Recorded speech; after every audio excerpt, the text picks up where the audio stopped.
When you kneel ntugaterere down, umukobwa ivi na gato. when you kneel down asking a young woman to marry you, you are actually kneeling to a power and principality that you do not know. Bibiri iravuga ngo muzapfukamira Imana yonyine. The Bible says you will kneel down for God only.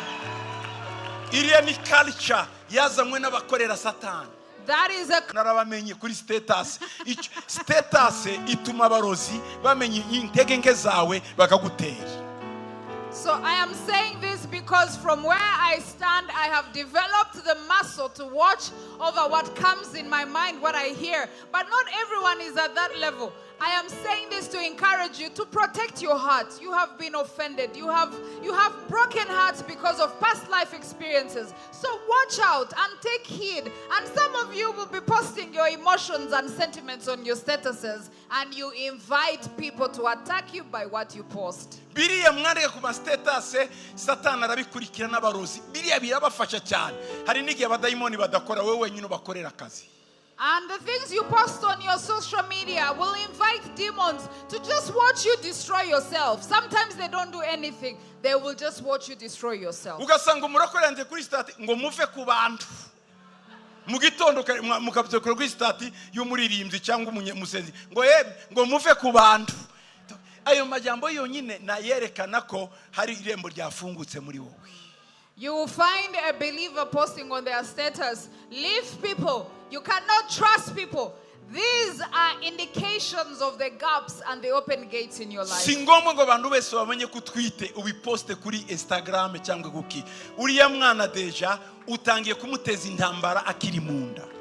It's not necessary for you to post that you're pregnant. You are already exposing your unborn child to those people. Ikindi mbabwira gikomeye mutazi. Another thing you don't know. Mutazi ariko cyabaye developer n'abasataniste. But it was developed by Satanists. Mwe muragikora abahungu. And men do it, young men. Guterera umukobwa ivi ngo akwambika impeta, umwambika impeta. Kneeling down. Ibiriya muba mukoze ububaye anda y'imbaraga zindi. Niyo mpamvu mubona amagwa atakicuba kubu.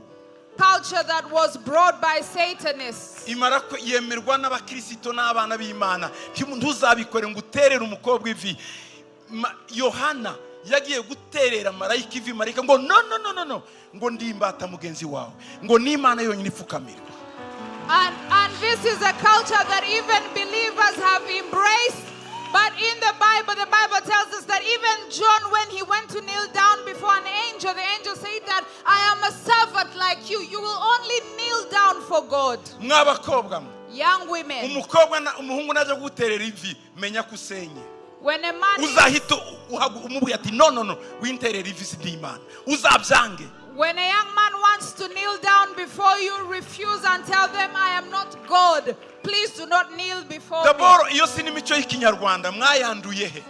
First of all, that's not part of our Rwandan culture. Where did you get it from? You will look for birds and catch owls. Please, I beg you, do not imitate what you see Americans do, or what Europeans do. How many are married in the US? Bose n'abadivorce kubera ibyo byo gutera ivi kuko si Imana iyoboye ugo rugo ruyobowe n'ikidayimoni cy'uwo bapfukamiye. Because it is not God leading those marriages, but the demon, the principality that leads those marriages. Most of them end in divorce.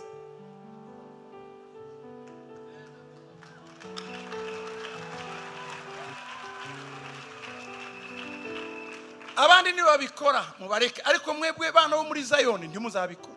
If others do it, let them do it. But you members of this church do not accept this. Kandi nugira inshuti yawe uzamubwira ngo ni bibiriya. And if you have a friend, discourage them from doing it. Kuko uri muramwubakira. Because you're helping them. Imana Satani yabwiye Yesu ngo namupfukamire. Yesu yavuze gute? Satan told Jesus ngo Imana yonyine niyo gupfukamira. And Jesus said only God should be knelt down for. Murabona abasirikare? You see soldiers? Muzukuntu bubahana. Do you know how they honor each other? Iyo yubashe umurutagira gute? When they honor others, what do they do? Atere abapfukamye.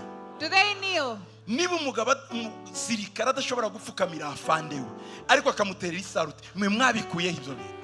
If a soldier will salute a leader, why do you kneel if they will not kneel? ubundi nibo bubaha kuruta indogobe. Soldiers are the most honorable than horses. nibo bakagombye gupfukama imbere y'afande. They should kneel before their leaders. ariko abayemye ahagarara Paul muri position nziza. They stand in the right position yarangiza agatera isaru. and then salute.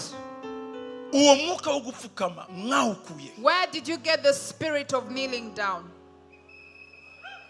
banyoko nabaso ntibapfukamye barasazanye ariko mwe mwarapfukamye mwarasenye. Your mothers and fathers